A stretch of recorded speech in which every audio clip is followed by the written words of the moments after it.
देख रहे हैं सिटी इंडिया न्यूज चैनल, हक की आवाज। आराम घर के करीब दारुल उलूम हैदराबाद के रूबरू शिवरामपल्ली गेट पर एक 40 साल शख्स जावेद का कत्ल। कातिलों की अभी शनाख्त नहीं की जा सकी। मुकाम वाक़े पर पुलिस पहुंचकर मसरूफ तहकीकात है। नुमाइंदा City India News Mohammad Wajid की रिपोर्ट।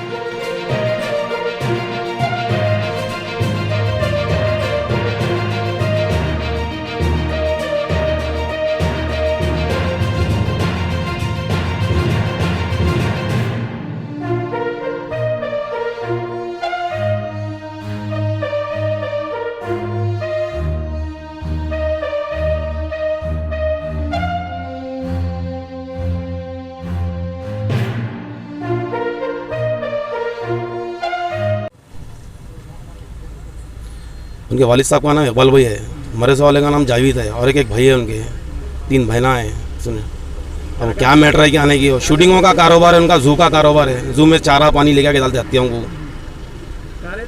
ये अपने किशन बाग जलवाड़ो लेना दक्कन बेकरी की गली में रहते। जावेद है मरज़ा वालों का नाम। उनकी शादी हो गई थी, 2 शादी हम टूट गए उनके। अब क्या आते किसको मालूम भाई, काम भी बोले फिरते जवान बच्चे काम बोले। हाँ गाड़ी उनकी है, कॉलेज गाड़ी कार उनकी है।